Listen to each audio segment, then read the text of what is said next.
मित्रों,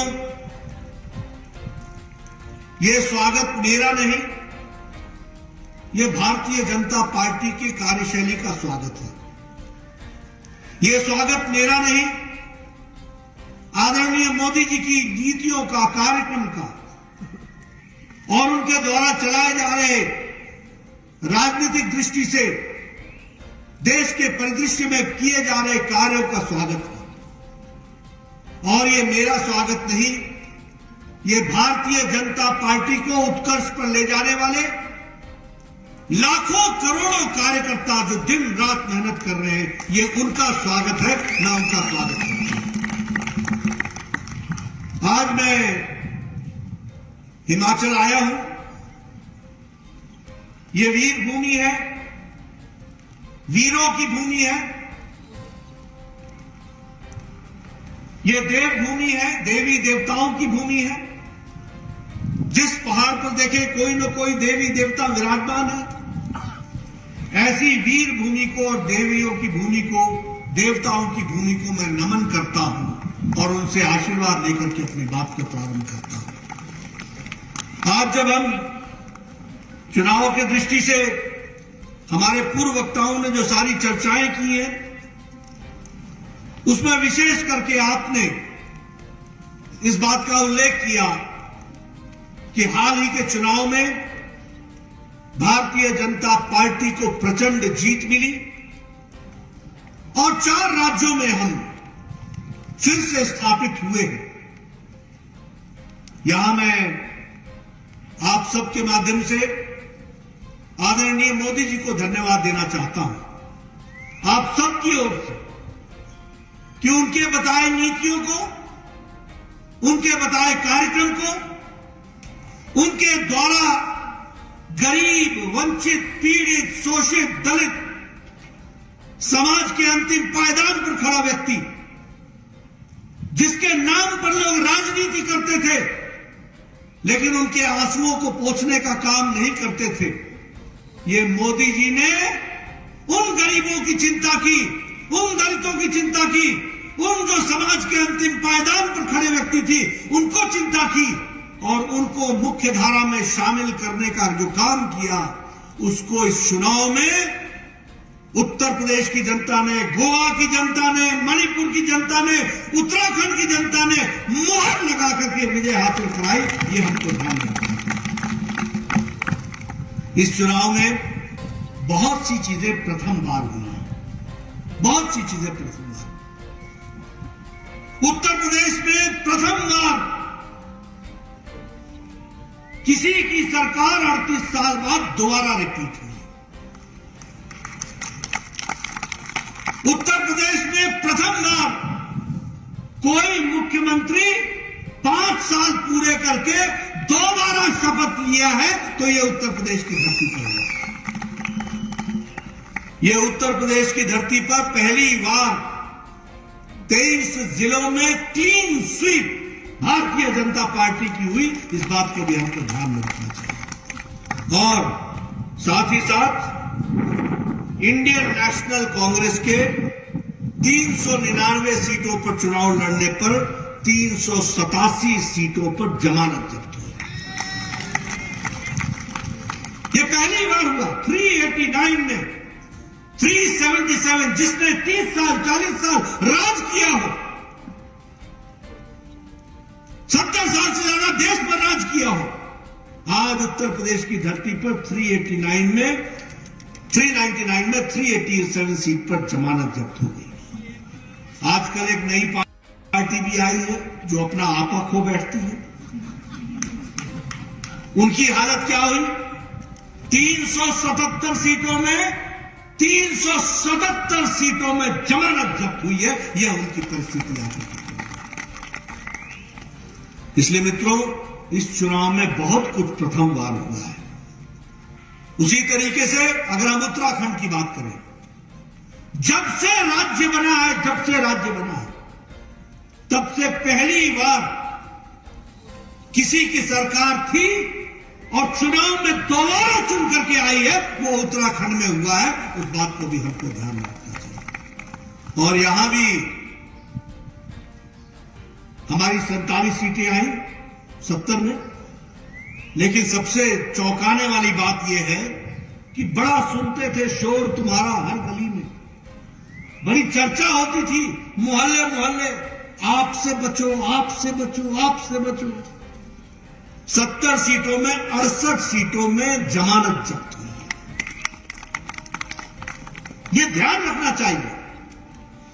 अगर हम मणिपुर की बात करें तो नॉर्थ ईस्ट में मणिपुर जाना जाता था बंद के लिए, ब्लॉकेड के लिए, स्ट्राइक के लिए, इंसर्जेंसी के लिए।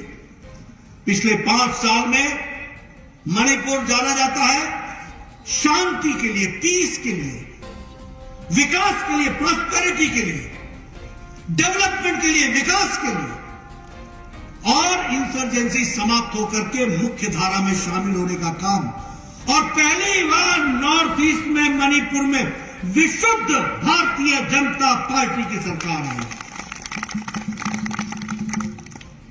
और अगर हम गोवा की बात करें तो गोवा में भी हमें मेजॉरिटी तो मिली, लेकिन मिलने के साथ साथ वहां भी भारतीय जनता पार्टी ने पहली बार, तीसरी बार सरकार बनाई, हैट्रिक बनाया है। यह परिस्थिति आकर के खड़ी है। इसलिए मित्रों, ये चुनाव बहुत हमको उत्साहित भी करते हैं और नतीजे भी बताते हैं। लेकिन जैसे मैंने कहा कि ये मोदी जी की नीतियों को, मोदी जी के कार्यक्रमों को, मोदी जी के द्वारा चलाए जा रहे गरीब, वंचित, पीड़ित, शोषित, उनको जो मुख्य धारा में महिलाओं को लाने का कार्यक्रम किया है, उस पर भारत की जनता ने और प्रदेशों की जनता ने मुहर लगाई है। इस बात को हमको याद रखना चाहिए। और इसलिए हम कहते हैं, उत्तर प्रदेश में, उत्तराखंड में, मणिपुर में, गोवा में सरकार हमारी है। और अब हिमाचल और गुजरात की बारी है। हमको उस ओर बढ़ना है, हमको उस ओर जाना है, और उस ओर जाने के लिए हमको तैयारी करनी है। जिस तरीके से पिछले 5 सालों में काम हुआ है, उस काम को हमको याद रखते हुए और लोगों को बताते हुए जनता के बीच में जाकर के सारी बातों को रखना है। आज जब मैं यहां पर इस बात की चर्चा करता हूं तो मुझे खुशी होती है, और मैं एक पहाड़ी स्वभाव को शाबाशी भी देता हूं तो उससे दुखी भी होता हूं। शाबाशी इसलिए देता हूं कि पहाड़ी समाज, हमारे पहाड़ के लोग बड़े संतुष्ट रहने वाले लोग, शांति में रहने वाले लोग, आत्मसंतुष्टि में रहते हैं। ये बहुत अच्छी बात है। लेकिन इसके साथ साथ जो हम अच्छा काम करते हैं, उस काम को लोगों तक बताने का काम, इसमें हम कंजूसी क्यों करते हैं? ये मेरा कई बार टीस भी आती है, कई बार दिक्कत भी आती है, कई बार लोगों को बताना भी पड़ता है। मैं जानता हूं, आप लोग बहुत से लोग ये नहीं जानते होंगे कि 5 साल के अंदर हिमाचल प्रदेश अब एक तरीके से कहा जाए तो एग्रीकल्चर की दृष्टि से, एग्रीकल्चर प्रोडक्ट्स का, और जिसको कहते हैं एडिशनल वैल्यू के साथ, वैल्यू एडिशन के साथ खड़ा होने वाला एक हब के रूप में हिमाचल प्रदेश खड़ा हो रहा है। इस बात को हमको याद रखना चाहिए। आपको जानकर के खुशी होगी कि आज अगर फूड पार्क की बात करें तो लगभग 9 फूड पार्क 5 साल के अंदर मल्टीनेशनल कंपनीज के इस हिमाचल प्रदेश में स्थापित हुए हैं। 9। यह हमको ध्यान में रखना चाहिए कि किस तरीके से विकास की दृष्टि से काम चल रहा है। हिमाचल प्रदेश आज फार्मा का हब बना हुआ है। लगभग 12 ऐसी कंपनीज हैं जिनका प्रोडक्ट दुनिया में जा रहा है, और उसकी मैन्युफैक्चरिंग यूनिट्स जो है वो हिमाचल प्रदेश में है। मित्रों, एक बात ध्यान रखना, और मैं बार बार ये कहता हूं कि यहां लंबे समय तक कांग्रेस पार्टी ने राज किया, और उसके बाद किसी को मौका मिला तो बीजेपी को मिला। मैं यहां डंके की चोट पर कह सकता हूं कि जब जब कांग्रेस आई है, उसने हिमाचल का हक छीना है, और जब जब बीजेपी आई है उसने हिमाचल को हिमाचल का हक दिया है। इस बात को हमको याद रखना। आप लोग भूल गए होंगे। याद करो 10वां वित्त आयोग, 11वां वित्त आयोग। याद करो जब आपका स्पेशल स्टेटस ले लिया गया था। याद करो जब सेंट्रल स्पॉन्सर्ड स्कीम में केंद्र अगर 60% देता था तो 40 आपका लगता था। और सिफारिश क्या थी कि 50-50 कर लो। यह थी मनमोहन सिंह की सरकार की सिफारिश।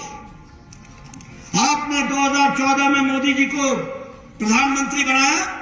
आपने नहीं डिमांड की थी, मुझे याद है अच्छी तरीके से। शारदा कुमार जाया करते थे न्याय यात्रा लेकर के। मुझे याद है अच्छी तरीके से प्रेम कुमार धूमल जी दिल्ली के दरबार में अपनी बात को गुहार लगाते थे, कोई सुनने वाला नहीं था। लेकिन यहां वीरभद्र की सरकार थी। जब मोदी जी की सरकार बनी, मोदी जी ने इस बात की चिंता नहीं की कि यहां वीरभद्र की सरकार है। मोदी जी ने इस बात की चिंता की कि हिमाचल हमारा है और हिमाचल को हिमाचल का हक मिलना है। और उन्होंने हमको स्पेशल कैटेगरी स्टेट में खड़ा किया। जहां नॉर्थ ईस्ट के स्टेट्स थे, जहां जम्मू कश्मीर था, वहां हिमाचल और उत्तराखंड दोनों को निकाल दिया गया था। उसको स्पेशल कैटेगरी हिल स्टेट में लाने का काम नरेंद्र मोदी जी ने किया और सेंट्रल स्पॉन्सर्ड स्कीम में 90-10 का रेशियो तय किया गया। 90 केंद्र सरकार देगी तो 10 जयराम ठाकुर जी देंगे। ये ला करके खड़ा किया। आप शायद भूल गए होंगे कि अटल जी ने हम लोगों को इंडस्ट्रियल पैकेज दिया था। ये जो फार्मा इंडस्ट्रीज आई, ये जो बद्दी का डेवलपमेंट हुआ, लेकिन उसके बाद जब मनमोहन सिंह की सरकार आई तो आपको यह भी मालूम होगा कि यह हक हमसे छीन लिया गया था। यह हक हमसे वापस ले लिया गया। और उस समय कांग्रेस के लोगों ने क्या दलील दी थी? यह कहा था कि हिमाचल को मिल रहा है, पंजाब को नहीं मिल रहा है, हरियाणा को नहीं मिल रहा है, बराबरी होनी चाहिए, ये तीनों का हिस्सा होना चाहिए, इसलिए हिमाचल का हिस्सा काटो। ये दीगर बात है कि कांग्रेस वाले न हरियाणा में रहे और न पंजाब में रहे। सुपड़ा साफ हो गया। यह भी आपको याद रखना चाहिए। इसलिए मित्रों मैं ये कह सकता हूं, कोल डैम जिसको कलाई डैम कहा जाता था, 1960 के दशक में इसके बारे में कल्पना की गई थी। 60 के कांग्रेस की सरकार थी। लेकिन जब अटल बिहारी वाजपेयी की सरकार आई तब जाकर के इसका शिलान्यास हुआ। और यह समर्पित कब हुआ? जब नरेंद्र मोदी जी की सरकार आई तब जाकर कोल डैम हमको मिला है। आज वहां पर 800 मेगावाट की बिजली प्रोड्यूस हो रही है। लूरी स्टेज 1, स्टेज 2 नारे लगाते थे कि लूरी स्टेज 1 होगा, स्टेज 2 होगा। उसका शिलान्यास भी नरेंद्र मोदी जी की सरकार ने रखा। आप याद कीजिए अटल टनल, अटल बिहारी वाजपेयी जी ने 2004 में इसका शिलान्यास किया था। 2004 में और नहीं 2002 में इसका शिलान्यास किया था। और 2020 में शायद सितंबर का महीना था जब मोदी जी ने आकर के इसका उद्घाटन किया। सितंबर में 18 साल लगे। और मुझे याद है अटल जी ने मनाली में मेरे सामने कहा था, मोदी जी बगल में बैठे थे। 3 अक्टूबर को 2021 2020 में उसका उद्घाटन किया अटल जी ने। लेकिन इसमें जो जानने वाली बात है कि अटल जी स्वस्थ थे। अटल जी मनाली आए थे और अटल जी ने मोदी जी के सामने, मोदी जी उस समय उनके साथ आए थे, तो उन्होंने पूछा, भाई ये मेरे टनल का क्या हुआ जिसकी शिलान्यास मैंने रखी थी? हमें बहुत दुख के साथ कहना पड़ा कि उसका काम रुक गया है, केंद्र सरकार कर रही है। और उस समय अटल जी ने कहा था, वो पत्थर मेरे दिल पर पत्थर है। और मोदी जी ने याद रखा था, जब वो प्रधानमंत्री बने तो 6 साल के अंदर पूरी ताकत लगा करके 5 साल के अंदर अटल टनल दिया गया। ये बात भी याद रखनी चाहिए। इसलिए मित्रों, मैं ये गौरव के साथ कह सकता हूं कि बेशक हिमाचल प्रदेश में हमको राज करने का समय कम मिला, लेकिन हिमाचल प्रदेश को देने का काम किया तो बीजेपी की सरकारों ने किया, और लेने का काम किया तो कांग्रेस पार्टी की सरकारों ने किया। आपका हक छीना, हमेशा आपका हक छीना, ये भी आप, मैं कहना नहीं चाहता यहां लंबी श्रृंखला है मुख्यमंत्रियों की। हमारे यहां कोई पानी के मुख्यमंत्री से जाना जाता है, कोई बिजली के मुख्यमंत्री के रूप में जाना जाता है, कोई सड़कों का जाल बिछाने वाले मुख्यमंत्री के रूप में जाना जाता है। मैं आज के दिन ये चर्चा नहीं करूंगा कि बाकी मुख्यमंत्री किस नाम से जाने जाते हैं, लेकिन हां, ये गौरव मिला है कि हमारे लोगों ने हिमाचल प्रदेश की सेवा की है। हमारे दो प्रधानमंत्री हैं, एक अटल बिहारी वाजपेयी और एक मोदी जी। हम गौरव के साथ कह सकते हैं, जब जब पैकेज आया है तो वो मोदी जी के टाइम पे आया और अटल बिहारी वाजपेयी के टाइम पर आया, ये हम कह सकते हैं।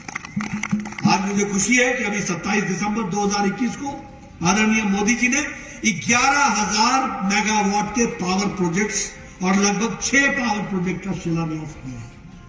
और ये जयराम जी की सरकार में 6 पावर प्रोजेक्ट्स का काम हुआ है, और यह 2 साल के अंदर, 3 साल के अंदर यह तैयार हो जाएगा।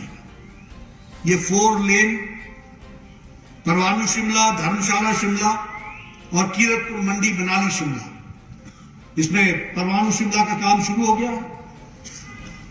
मंडी शिमला धर्मशाला का काम शुरू होना है। मनाली वाला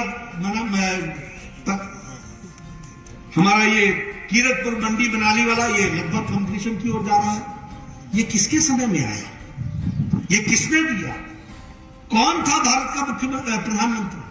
किन लोगों ने इस काम को आगे बढ़ाया? रोकने और अड़ंगे लगाने का काम आपने किया, और इसको साकार करने का काम किया तो भारतीय जनता पार्टी की सरकार ने किया। यह भी हमको ध्यान रखना चाहिए। और आज मैं ये आपसे बताना चाहता हूं, जयराम जी जरा शरीफ है, अपनी बात कम बोलते हैं, काम ज्यादा करते हैं, लेकिन आपको जानकर के खुशी होगी कि प्रधानमंत्री सड़क योजना के तहत 5 साल में जयराम जी की सरकार ने 6,384 किलोमीटर की सड़कें बनाई। 6,000। ये छोटी घटना नहीं है मित्रों। मैं भी एमएलए रहा हूं, सड़क निकालने जाओ तो पता चलता पसीना आ जाता है। परे तो कड्डो जी, मेरी जमीन छड्डो जी, पारले साइड से ले जाओ, वारले साइड। कोई कहेगा मेरे घर से ले जाओ, मोड़ी दो रास्ता। इन सारी चीजों को संभालते हुए 6,384 किलोमीटर की पक्की ऑल वेदर सड़क बनाना, ये अपने आप में कीर्तिमान है। इसको हमको याद रखना चाहिए, ये हमको ध्यान रखना चाहिए। इंडियन इंस्टीट्यूट ऑफ मैनेजमेंट, कभी सोचा था? मैं ऐसे कहता हूं, देने वाली सरकार कौन है? कभी सोचा था कि इंडियन इंस्टीट्यूट ऑफ मैनेजमेंट बनेगा, और वो भी यहां आएगा, हिमाचल में, पहाड़ी इलाके में, और उस पर 392 करोड़ रुपए यानी 400 करोड़ रुपए खर्च हो गए। 45% से ज्यादा का काम हो गया। 2023 में वो समर्पित हो जाएगा। इस काम को भी जयराम जी की सरकार तीव्र गति से करा रही है, और केंद्र सरकार का आशीर्वाद है। मैं अगर एम्स की बात करूं तो आप कहेगा तो आप तो स्वास्थ्य मंत्री हैं, आप तो अपनी चर्चा करेंगे ही करेंगे। अब क्यों नहीं करें? कभी सोचा था? एक तरफ अगर 24 करोड़ की जनसंख्या उत्तर प्रदेश की है, उसको 2 एम्स मिलते हैं, तो यहां 70 लाख की जनसंख्या को एक ऑल इंडिया सब मेडिकल साइकिल मिलता है। क्यों नहीं चलता? 1400 करोड़ रुपए खर्च हुए 3 साल के अंदर। कोरोना आया, इसके बावजूद हम टाइमलाइन के अंदर इसी साल 2022 में आदरणीय प्रधानमंत्री मोदी जी के द्वारा समर्पित करेंगे हिमाचल की जनता को। यह हम गौरव के साथ बोलना चाहते हैं। क्या फर्क नहीं पड़ा है? क्या भारतीय जनता पार्टी की सरकारों ने जमीन पर काम नहीं किया? अगर मैं बात करूं मेडिकल कॉलेजेस की, कभी सोचा था कि नाहन में मेडिकल कॉलेज खुलेगा? मैं बार बार बोलता हूं, कभी सोचा था कि 355 करोड़ रुपए वहां खर्च होंगे? और कभी सोचा था कि हमीरपुर में मेडिकल कॉलेज खुलेगा और वहां भी लगभग 355 करोड़ रुपए खर्च होंगे? कभी हमने सोचा था कि दूर दराज इलाके में चंबा में मेडिकल कॉलेज खुलेगा और वहां भी 319 करोड़ रुपए खर्च होंगे? मित्रों, ये काम करने वाले पार्टी की शक्ल ही कुछ और होती है और सरकारों का काम करने का तरीका ही कुछ और होता है। एक नहीं अनेकों काम किए, और इसलिए जब हम जाते हैं तो हम कहते हैं कि हम गौरव के साथ कहते हैं कि काम किया है, रिपोर्ट कार्ड लेकर के जनता के बीच में जाएंगे, ठाक छाती ठोक करके जाएंगे। ये बात भी हम आपको सामने करनी चाहिए। आप बताइए, मैं स्वास्थ्य मंत्री रहा हूं, हिमाचल प्रदेश का भी स्वास्थ्य मंत्री रहा हूं, मुझे मालूम है। मैं सलाम करता हूं स्वास्थ्य कर्मियों को हिमाचल प्रदेश के। आपको जानकर के खुशी होगी कि हिमाचल प्रदेश ने वैक्सीनेशन में जयराम ठाकुर के नेतृत्व में दोनों डोज में नंबर 1 पर आकर के खड़ा हुआ। और फिर मैं कहूंगा ये छोटी घटना नहीं है। ये आपको लगता होगा कि छोटी घटना है। कहां है डोडरा कवार, कहां है मलाना, कहां है वो लाहौल स्पीति का अंतिम गांव, बड़ा बंगाल, छोटा बंगाल, कहां है ये इलाके? और वहां जाकर के इंजेक्शन देना, और एक डोज नहीं देना, दो डोज देना, और दोनों डोज में अंतर भी रख करके डोज देना, ये छोटी घटना है क्या? मित्रों, यह बताता है कि नेता की काम करने की इच्छा शक्ति हो तो धरती पर परिवर्तन आता है, और जयराम ठाकुर ने करके दिखाया है। ये मैं आपको बताऊंगा। अगर मैं बात करूं आयुष्मान भारत योजना की, हमारे केंद्र सरकार ने दिया, लेकिन हमने दिया तो वेस्ट बंगाल में भी था। वहां पर लगभग 1 करोड़ लोग इस स्कीम से वंचित हैं, और हिमाचल प्रदेश में 1,25,000 लोग इसका लाभ उठा रहे हैं। ये आयुष्मान भारत का हेल्थ कवरेज का तरीका है, वो भी हमको ध्यान में रखना है। प्रधानमंत्री उज्ज्वला योजना, इसमें भी 1,37,000 लोग, यहां का लोग, हमारी बहनें लाभ उठा रही हैं। प्रधानमंत्री किसान सम्मान निधि, अब यह सम्मान निधि तो हमने वेस्ट बंगाल को भी दिया, यह सम्मान निधि तो मैंने अन्य प्रदेशों को भी आदरणीय मोदी जी ने दिया, लेकिन इसका लाभ उठाने का काम हिमाचल प्रदेश ने किया है। 9,37,000 हमारे किसान भाई हैं जिनके खाते में हर तीसरे महीने में 2-2 हजार रुपए देने का काम मोदी जी की सरकार ने किया। यह काम किया है जिस काम को लेकर के हम चले। जल जीवन मिशन, 8.37 लाख घरों को कनेक्शन दिया गया है। अब इसमें भी मैं आपको बताना चाहता हूं, 2 साल के अंदर 8,37,000 लोगों को कनेक्शन दिया, और पिछले 40 साल में जिसमें सबसे बड़ा कंट्रीब्यूशन शांता कुमार जी का है, जिसको हम पानी वाले मुख्यमंत्री कहते हैं, उन्होंने 40 साल में, धूमल जी बाकी सब मिला ले, उस समय जाकर के 8 लाख हमने क्रॉस किया था, और इस 2 सालों के अंदर केंद्र सरकार ने जल जीवन मिशन दिया, और जयराम ठाकुर जी ने 8,37,000 जल का कनेक्शन पहुंचाया है। ये भी हमको याद रखना चाहिए। और 1,814 करोड़ रुपए पिछले 2 सालों में खर्च हुए हैं हिमाचल की धरती पर। यह भी हमको याद रखना चाहिए। मैं चाहूंगा हमारे कार्यकर्ता इन आंकड़ों को लेकर के जाएं, और मैं चाहूंगा कि मेरे पत्रकार भाई, राजनीति नमस्ते जी, हेलो जी, हाय जी, ये नहीं है। राजनीति उसको कहते हैं जो हिमाचल की तस्वीर और तकदीर बदलने के लिए संकल्प लेता है, उसको राजनीति। हमको तगमा पहनने नहीं आए हैं, हमको कुर्सी से चिपकने नहीं आए हैं, हमको विधायक जी कहने नहीं आए हैं, हमको मंत्री जी कहलाने नहीं आए हैं। हम लोगों की सेवा करने आए हैं, और इसलिए सेवा की बात जो करते हैं वो हम आपके सामने ये काम किए हमने। हमसे किसी ने कहा चुनाव आ गए, मैंने कहा तो डरो तुम, हम नहीं। तुम डरो, क्योंकि तुम्हारा करतूत बताएगी, और तुम्हारे करतूत को रखना मेरा काम है। मैं जाकर के जनता के बीच में बताऊंगा कि हमने क्या किया है। यहां खड़े रख रहा हूं मैं चाहता हूं पत्रकार बंधु उनसे पूछें, हम बताना चाहते हैं। आप बताइए, मुख्यमंत्री स्वावलंबन योजना में टोटल इन्वेस्टमेंट 601 करोड़ रुपए हुआ है पिछले 5 साल में। मुख्यमंत्री स्वावलंबन योजना में 3,690 यूनिट्स को अप्रूवल दी गई है, और एम्प्लॉयमेंट में 10,222 लोगों को एम्प्लॉयमेंट दी गई है। ये काम हुआ है। जयराम जी, मैं चाहूंगा कि ये सारी बातें लोगों तक पहुंचे, जो आपने काम किया, लोगों को जानकारी हो।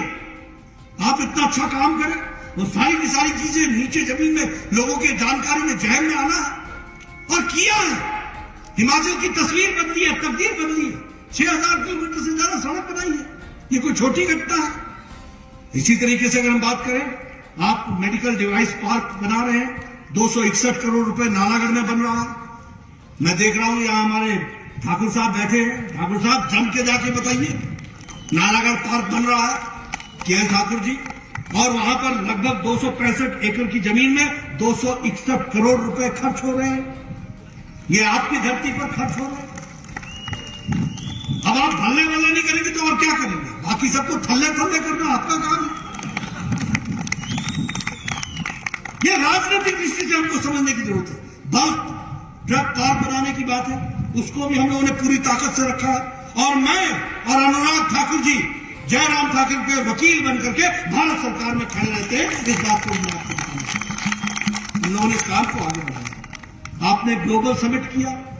ग्लोबल समिट में आपने 97,000 करोड़ रुपए का आपने एमओयू किया, जिसमें से 41,853 करोड़ रुपए आपने उसको अप्रूव करके उसको इंप्लीमेंट कराया है। ये छोटी घटना नहीं है। अगर हमने 1,27,000 लोगों को आयुष्मान भारत से जोड़ा, तो आपने मुख्यमंत्री हिम केयर में 5,40,000 लोगों को जोड़ने का काम किया। यानी हिमाचल प्रदेश में कोई बच न जाए परिवार, इसकी आपने चिंता की है। और इसके साथ साथ आपने मुख्यमंत्री सहारा योजना के तहत 18,000 पेशेंट्स को रजिस्टर किया है। ये छोटी घटना नहीं है मित्रों। मुझे याद है हम एमएलए होते थे आपके साथ, मुख्यमंत्री जी इसका ऑपरेशन होना है, हार्ट का, इसका किडनी का ऑपरेशन होना है, इसको आप पैसा दे दीजिए। मुख्यमंत्री जी ये इसके लिए आप हमको पैसा दे दीजिए। मैं स्वास्थ्य मंत्री था, स्वास्थ्य मंत्री जी आप जरा सिफारिश कर दीजिए। आज 18,000 लोगों को रजिस्टर किया गया है और उन पर 3,040 करोड़ रुपए खर्च हुए। ये मैं आपके सामने 340 करोड़ रुपए, 340 करोड़ रुपए। ये बदलता हिमाचल है। आप याद करो, अभी ये प्रधानमंत्री सड़क योजना की बात करने में बार बार सुनाता हूं। मैं जब 98 में 94 में एमएलए था, तो किसी सड़क पर मुझे 40,000 रुपए मिल जाते थे, तो एक्सीएन आकर के मुझे बोलता था, भैया सर आप ऐसा कीजिए, आप मुझे कोई सड़क बता दीजिए जिस पर ये मैं 40,000 लगा दूं, क्योंकि आपके यहां बनने वाली सड़कें तो 20 हैं, तो 40,000 में क्या लगेगा? तो ये तो ऊंट के मुंह में जीरा होगा। आप बताइए एक सड़क पर लगा दें। आजकल मैं एक सड़क पर पैसा देता हूं, मैं कहता हूं 12 करोड़ रुपए इस पर सड़क बन, तो हमारे यहां तुरंत मुड़ करके हमारा एमएलए कहता नहीं मजा नहीं आया, 15 कर दो, 15 एक ही किस्त में बन गया। ये कभी सुना था 12 करोड़ और 15 करोड़? ये बदलता हिमाचल, ये बदलता भारत, ये तस्वीर हमने अपनी आंखों से देखी है, जो मैं आपके सामने बयां कर रहा हूं। ये हमने परिवर्तन देखा। इन बातों को हमको समझना चाहिए। उसी तरीके से मैं स्वास्थ्य मंत्री था, बिलासपुर में ट्रॉमा यूनिट लाते लाते मेरा पसीना बह गया, हाथ पांव ठंडे पड़ गए। आज आपको 6 ट्रॉमा यूनिट मिला हुआ है, और 6 ट्रॉमा यूनिट में आप 29 करोड़ रुपए खर्च कर रहे हैं। 29 करोड़ रुपए मैं ऐसे बोल रहा हूं जैसे ये लो भैया रेज गाड़ी, 29 करोड़ रुपए खर्च हो रहा, काम चल रहा। कभी सोचा था कि हिमाचल प्रदेश में लेवल 3 लेवल 2 का हमको ट्रॉमा सेंटर मिलेगा? आज वो भी मिल गया है। मुख्यमंत्री गृहिणी योजना के तहत आप लगभग 3,23,000 बेनिफिशियरीज को, हमारे बहनों को आप टच कर रहे हैं, उनको आप सहायता दे रहे हैं। आप बताइए, शिमला के स्मार्ट सिटी के लिए 194 करोड़ रुपए अगर केंद्र सरकार ने दिया है, तो 190 करोड़ रुपए जयराम जी ने स्मार्ट सिटी में शिमला के लिए दिया है। यह हम बताना चाहते हैं। मैं शिमला में खड़ा हूं, 190 करोड़ जयराम जी ने दिया है और 194 करोड़ केंद्र की सरकार ने दिया है, और यूटिलाइजेशन लगभग 253 करोड़ रुपए का हो गया। हमारे जो स्लम डवेलर्स हैं, उनको 2 बिस्वा जमीन देने का तय किया कि नहीं किया? तय किया कि नहीं किया? सारे हिमाचल प्रदेश में। और शिमला में लगभग इनकी संख्या 3,000 है। अब मैं शिमला की धरती पर खड़ा हूं।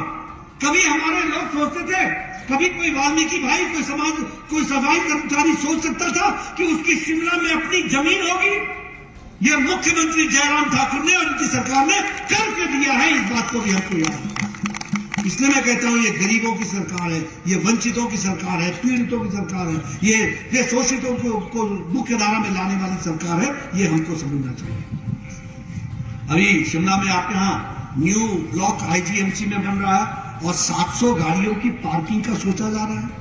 और मैं तो खुश भी होता हूं और अपने उन दिनों को भी याद करता हूं कि कई बार सोचता था हॉस्पिटल पैदल ही चले जाऊं, गाड़ी पार्क करूंगा तो करूंगा कहां। पेशेंट का जो हाल होता था, शिमला में दूर दराज से आते थे, वो गाड़ी कहां पार्क करें यह समस्या होती थी। एक अगर पेशेंट के साथ अटेंडेंट चाहिए था तो एक गाड़ी के साथ भी एक अटेंडेंट चाहिए था कि गाड़ी को कहां लाए। जब देखो तो पुलिस वाला आ जाए, यहां से हटाओ गाड़ी, यहां से हटाओ गाड़ी। आज 700 गाड़ियों की पार्किंग आपको मिल रही है। ये छोटी घटना है क्या?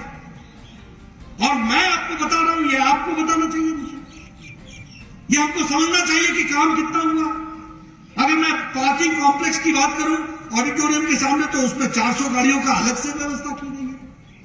अगर मैं बात करूं कि आप विकास नगर में 400 गाड़ियों की पार्किंग की गई है, नहीं तो हमको ये भी सुनने को मिलता था विकास नगर से खबर क्या आती थी, इसका शीशा टूट गया, उसका लुकिंग ग्लास चला गया, इसका फलाना चला गया। आज पार्किंग आपको वहां पर भी 400 गाड़ियों की मिलेगी। ये बदलता शिमला नहीं है क्या दोस्तों? मैं सही बोल रहा हूं क्या? अगर सही बोल रहा हूं तो एक बार हाँ बोल दो। धूप तो है ही है, वो तो कम होगी नहीं। लेकिन हाँ, इन बातों को हमको ध्यान में रखने की जरूरत है और इन सब चीजों को आपके साथ में शेयर करना चाहता हूं। ये आपसे मैं कहना चाहता हूं, धर्मशाला की जो सिटी स्मार्ट सिटी है उसमें 194 करोड़ रुपए खर्च हुए हैं। तो एक तरीके से देखा जाए तो विकास के नए आयाम स्थापित हुए। मित्रों, यहां मैं एक बात जरूर कहना चाहता हूं कि मोदी जी ने भारत की राजनीति की संस्कृति बदल डाली। हमने इतनी देर तक आपसे भाषण दिया, हम इतनी देर से आपसे बात कर रहे हैं, हम क्या कर रहे हैं? हम अपना रिपोर्ट कार्ड रख रहे हैं। जो कहा था वो किया है, जो कहेंगे वो करेंगे। ये ताकत है तो भारतीय जनता पार्टी, ये सिर्फ भारतीय जनता पार्टी में। दूसरी पार्टियों में क्या ताकत है? भाई को भाई से लड़ाओ, इलाके को इलाके से लड़ाओ। पहले बताओ तू सतलज पार का है, मैं वार का हूं। दरिया पार दरिया वार, पहाड़ पार पहाड़ वार, इलाके को झगड़ा लगाओ। मुझे याद है, मैं समझता था जब मैं एमएलए बना तो मैं समझने लगा कि यार कांग्रेस इतने सालों तक काम क्यों नहीं करती थी। तो मुझे कांग्रेसी ने बताया, नड्डा जी जरा हौले हौले। मैंने कहा हौले हौले क्यों? बोला हमने इतने साल मजे में निकाल दिए, आप तो ऐसे आए तूफान एक्सप्रेस में कि सारे काम आपने 5 साल में ही पूरे कर देने। मैंने कहा भैया हम तो गरीब की चिंता करने वाले हैं। मैंने कहा तुम कैसे करते थे? कुछ नहीं, एक सड़क देनी और दे देते थे सड़क। एक तरफ चूना लगाते थे तो दूसरे गांव वाले आ जाते थे कि भैया सड़क इधर से नहीं निकालो, इधर से निकालो। तो हम बोलते थे भैया तुम अपनी पंचायती कर लो, जब हो जाएगा तो सड़क बना देंगे। न उनकी पंचायती होती थी न सड़क बनती थी।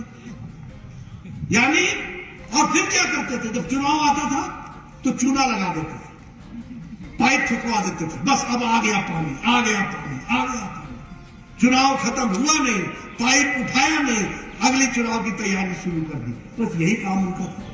ये राजनीति की संस्कृति मोदी जी ने बदली।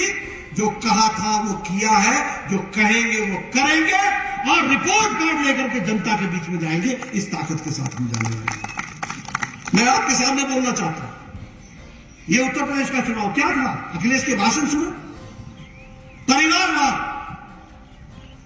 संप्रदायवाद, कहां से जिन्ना उठा कर लिया? जिन्ना का चिन्ह घुमा दिया। किसने कहा था संप्रदायवाद लो? किसने कहा था कि मजहब को बात करो? आपने शुरू किया। आतंकियों को प्रोटेक्शन देना तुम्हारा काम था। मोदी जी ने तय किया विकासवाद, परिवारवाद बनाम विकासवाद, परिवारवाद को समाप्त करेंगे, वोट बैंक पॉलिटिक्स को धरती से उखाड़ेंगे और विकास के आधार पर हम चलेंगे। और उत्तर प्रदेश की जनता ने, गोवा की जनता ने, मणिपुर की जनता ने विकासवाद पर मोहर लगाई है। इस बात को भी हमको याद रखना चाहिए। मैं हमेशा कहता हूं हमारी सरकार प्रोएक्टिव, प्रो रिस्पॉन्सिव सरकार है। तुरंत हम एक्शन करते हैं। आप बताइए, यूक्रेन में अगर घटना घटी तो यूक्रेन के अंदर घटना पीछे घटी, लड़ाई के पीछे शुरू हुई। आपको जानकर के खुशी होगी कि यूक्रेन में 1 महीने के अंदर 26 फरवरी से लेकर के लगभग 30 मार्च तक 23,000 बच्चों को वहां से सकुशल लाने का काम मोदी जी की सरकार ने किया। और हिमाचल प्रदेश के भी 436 बच्चों को सुरक्षित घर पहुंचाया। और पत्रकार बंधुओं, आपको शायद इसकी कल्पना नहीं होगी कि जब वो लाए जा रहे थे तो इस बीच में हमारे हजारों कार्यकर्ताओं ने उन परिवारों के मां बाप के साथ जिनके बच्चे यूक्रेन में थे, उस बीच में 3 बार उन परिवारों के साथ संपर्क बना करके उनको धादस दिलाया कि मोदी जी सकुशल आपके बच्चों को वापस लाएंगे। यानी अगर सरकार ने मोदी जी के नेतृत्व में काम किया तो पार्टी ने भी 19,000 बच्चों के घरों में गए, 19,000 बच्चों के घरों, और 1 महीने के अंदर 3 बार गए। यह भी हमको ध्यान में रखना चाहिए। ये वैक्सीनेशन की कहानी मित्रों बहुत अच्छी लगती है, आप लोगों को भी बहुत अच्छी लगती होगी। मैं देख रहा हूं सब लोग बड़े नजदीक बैठे हैं, किसी के मुंह में मास्क नहीं है, कोरोना का साया ऊपर है। ये आपको हिम्मत किसने दी?